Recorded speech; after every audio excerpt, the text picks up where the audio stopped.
यमुना च तत्र गोदावरी सिंधु सरस्वती च सर्वाणि तीर्था निवसन्ति यत्र यत्राच्युतो दारगथा प्रसंगः।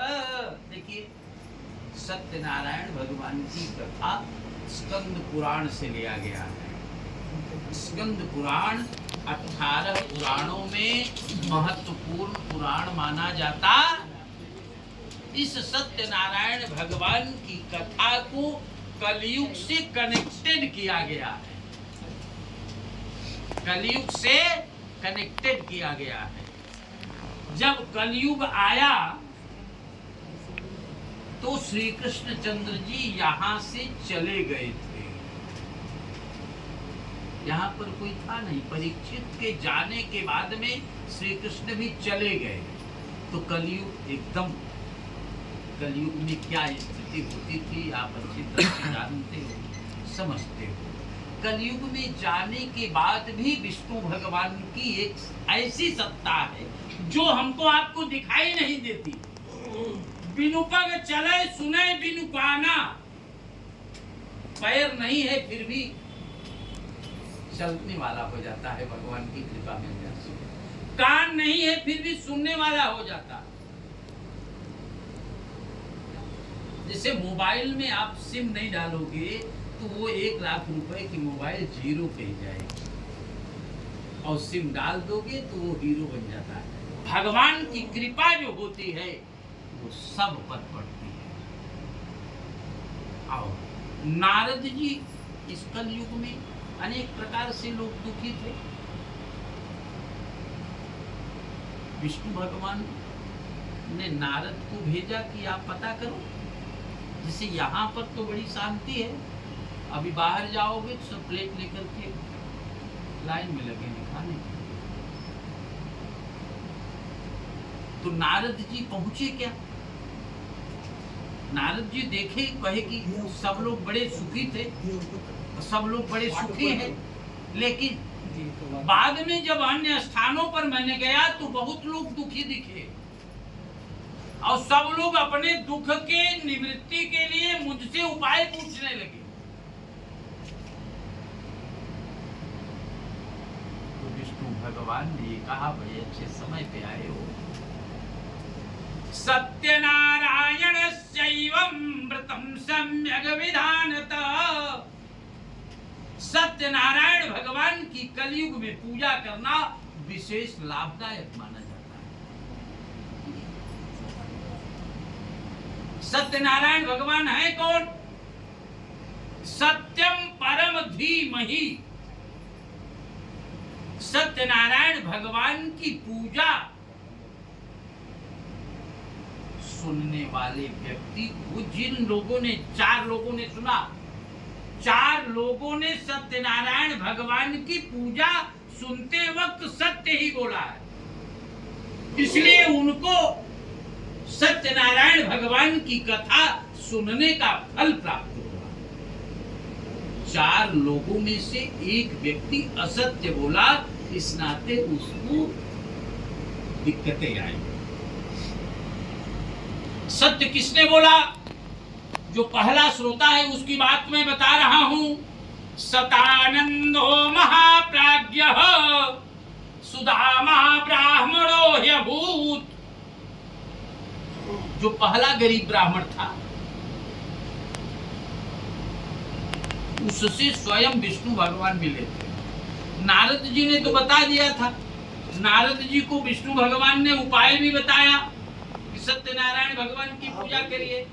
लेकिन विष्णु भगवान के मन में ये भाव आया कि कहीं नारद ब्लैकमेल तो नहीं कर रहा है। तो स्वयं विष्णु भगवान वृद्ध रूप धारण करके आए, और वृद्ध रूप धारण करके आए और गरीब ब्राह्मण मिला, और उस गरीब ब्राह्मण से ही कहा कि सत्यनारायण भगवान की पूजा करो, तुम्हारी गरीबी समझ में आता कि अब इतना कह करके वो चले गए। कौन चला गया? बूढ़े बाबा चले गए। अब उसके दिमाग में ये बात खटकती थी कि सत्यनारायण भगवान की पूजा करेंगे, पूजा करने के लिए पैसे लगते हैं, पैसे मेरे पास है नहीं, भीख मांगने से जो कुछ मैं पाता हूँ खा पी करके खत्म हो जाता है। रात्रों निद्रा न लब्धमा, रात में उसे नींद नहीं आई।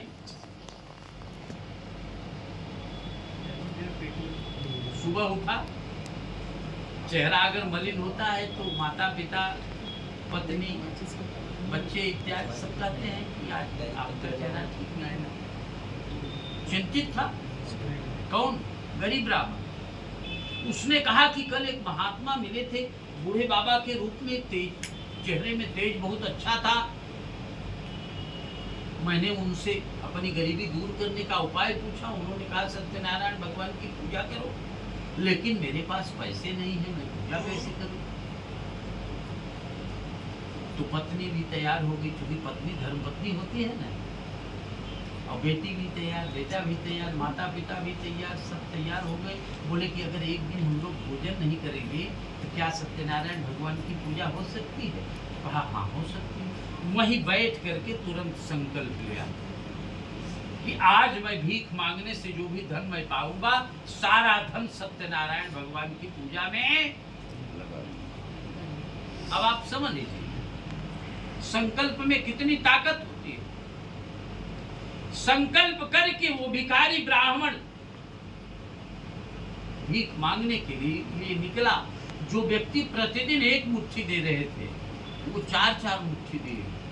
दोपहर तक इतना धन पा गया, पर्याप्त, कि सत्यनारायण भगवान की पूजा भी कर लेता और भोजन भी कर लेता। बचा करके रखना चाहता तो रख भी लेता, लेकिन उसने संकल्प क्या किया था? जो भी धन मैं पाऊंगा सत्यनारायण भगवान की पूजा में लगा। इसीलिए हमको आपको 30 दिन में, जैसे मासी मासी व्रतम कृतम, प्रत्येक महीने लोग सत्यनारायण भगवान की पूजा करते हैं ना, इसलिए एक महीने माने 30 दिन में एक दिन की कमाई भगवान की पूजा में जरूर लगा देना। अब रही बात ये, वो सत्यनारायण भगवान की पूजा के लिए पर्याप्त सामान पाया, पैसा सामान बेच करके सामग्री लिया, वेद पाठी ब्राह्मण को बुला करके, जैसे आप सब बैठे हो इसी प्रकार से पड़ोसियों को भी बुला करके सत्यनारायण भगवान की पूजा। पहले दिन सत्यनारायण भगवान की पूजा करने से जो संकल्प करने के पहले जो संकल्प किया था, उसी प्रकार से उसको प्रतिदिन भीख मिलने लगा। धीरे धीरे वो संचय करने लगा पैसा। 1 महीने ऐसे भगवान की पूजा कर रहा था, बड़ी भीड़ लगी थी। एक लकड़ी बेचने वाला व्यापारी जा रहा था, भीड़ देखा, बहुत परेशान हैरान था। 50 लोगों से पूछा, लेकिन लकड़ी खरीदने वाला कोई नहीं मिला। उसके दिमाग में ये बात आई कि यहाँ कई लोग जुटे हैं, हो सकता है कि इसमें से कोई लकड़ी खरीदने वाला मिल जाए। रुक गया वो भी, भगवान की कृपा बनी, सत्यनारायण भगवान की कथा श्रवण किया, उसका कुछ पुण्य जगा। जितने लोग बैठे थे वो लकड़ी तो नहीं खरीदने के लिए कहे, सब लोग चले गए, यहाँ तक कि पंडित जी भी चले गए। और जो बनिया ब्राह्मण था उससे हाथ जोड़ करके पूछा, भैया आपने यह क्या किया, क्यों किया? ये बताया कि मैं बहुत गरीब था, इन्हीं की कृपा से आज मैं आगे बढ़ा। तो लकड़ी वाला बेचने वाला कहा कि मैं भी भगवान की कथा सुनने का संकल्प ले लूं तो क्या मेरा भी व्यापार अच्छा चलेगा? हाँ, आपका भी अच्छा चलेगा। वो गुणा भाग किया, कैलकुलेशन किया, तो पूंजी भी उसकी चली जाती, भगवान की कथा तब हो पाती।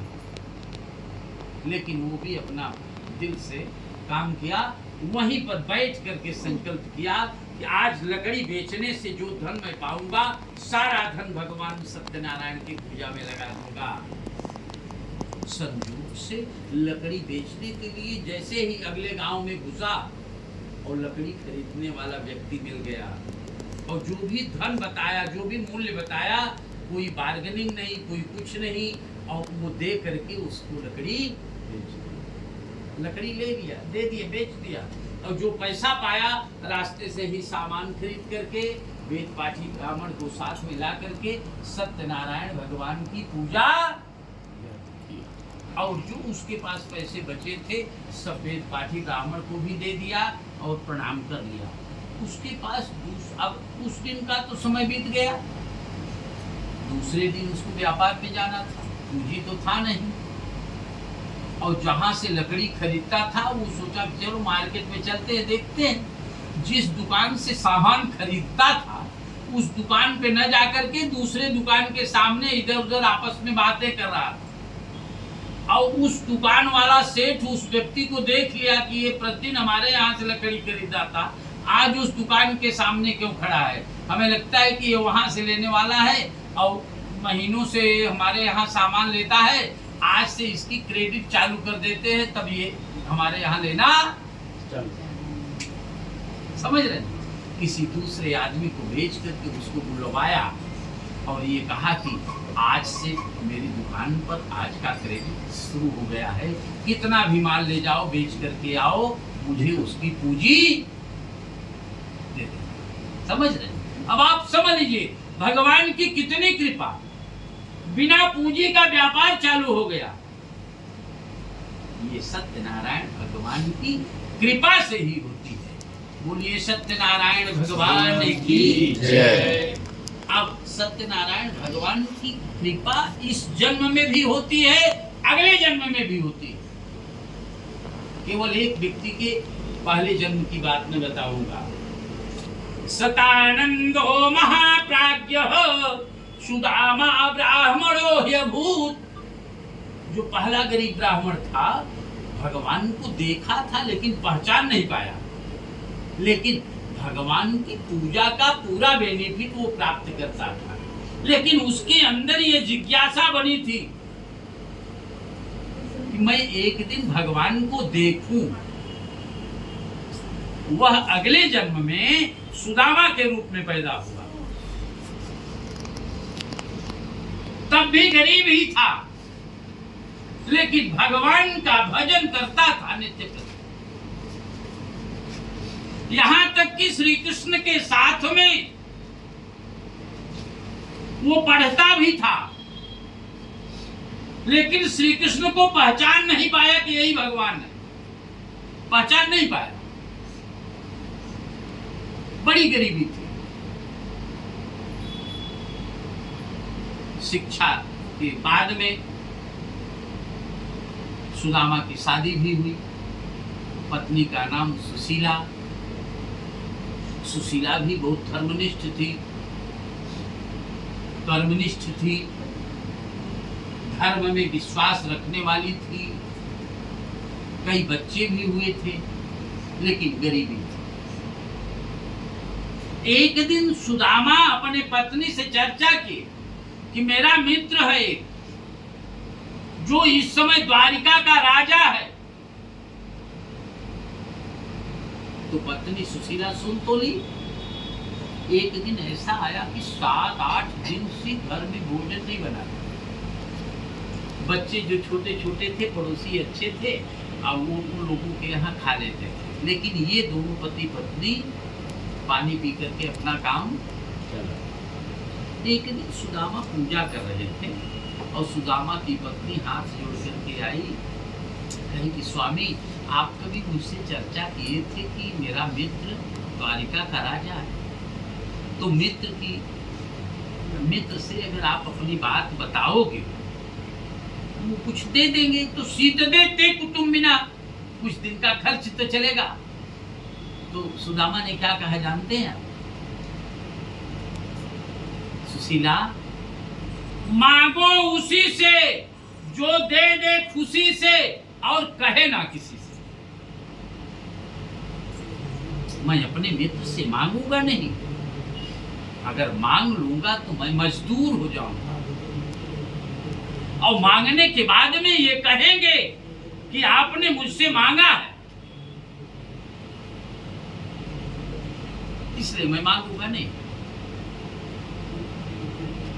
द्वारिका का